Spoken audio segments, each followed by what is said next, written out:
I haven't had a lot of opportunity to use this keycap set until we got to look at the Pixel Space shadow80 right here. This is GMK Skeletor, and it is a nice match. I've seen Pixel Space's products before in the form of the L+F from redefines. It really nailed a retro aesthetic and had cool RGB. It looked great, but it needed foam. But this was 2021, so it was kind of standard at that point. We didn't have a lot of crazy options then. Now it's 2023. Enter the shadow80. This keyboard is not a simple TKL like some of the options that Geon makes. And for the other end of the spectrum, some keyboards are adding huge screens, knobs, badges, just a lot, and even changing the recognizable shape of a keyboard. This is a TKL, and you can still tell it's a TKL. While retaining the TKL DNA, we have pretty cool flourishes at every point, and it looks pretty damn good. Starting from the top, we have great color choices that you don't see every day. There's coating options with this board as well, and I feel like that's special because yes, you can get your silver, your gray, your black, your white, whatever, but this one's a starry finish, and I dig it a lot. With that, you got that contrast with the mid piece. This mid piece goes all the way around,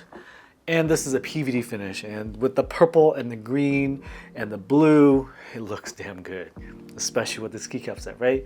And the lights in the back. The mid piece and the badge up front are stainless steel, so it's not cheap on the materials. Basically, while the lights are on, it looks like we have RGB. Speaking of RGB, the badge in the front has a slope so the RGB can pop out. So it's not directly in your eyeballs. They did do a good job of managing the light bleed as well, having a little foam piece to make sure that the lights don't go to the keys up top, to the left, and to the bottom. There's a fatty RGB bar in the back that shoots out. Let's plug it in, give you a look. Keep in mind this is with the lights on.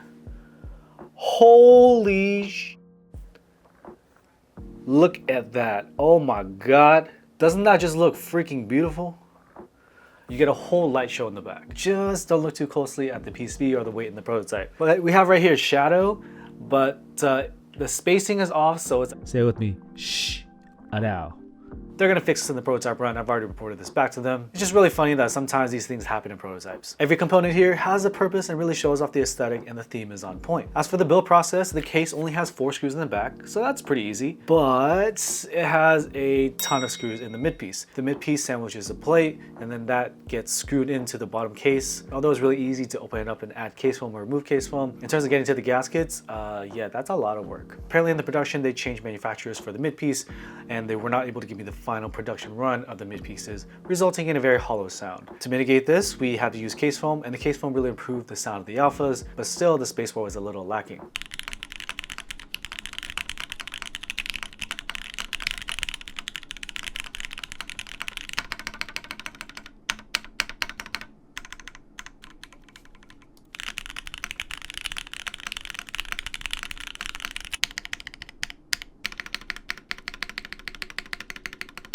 After that, I did the force break mod, which I talked about before, using the Mapia, using the tape in the description. That kind of helped, but still the spacebar was sounding really weird.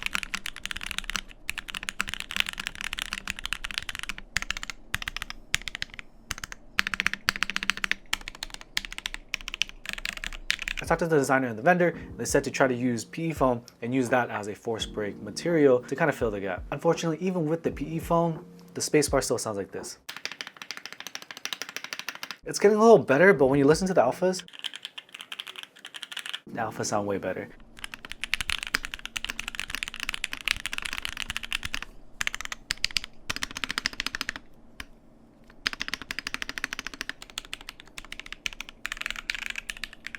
Unfortunately, at this point, to enter the GB, we have to trust the designer. So that's your prerogative. They've informed me that they've revised the fitment for the mid piece and that it's going to be fixed, but that's a lot of trust.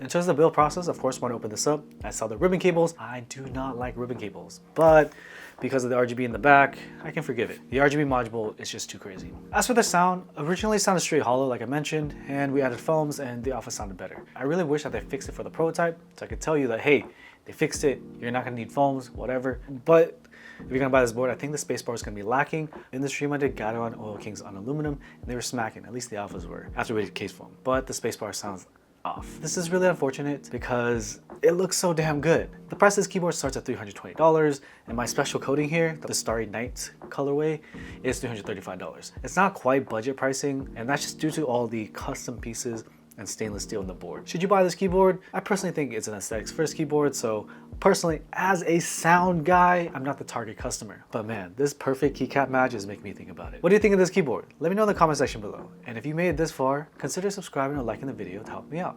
Thanks for watching, I'll see you in the next one, and happy Thanksgiving.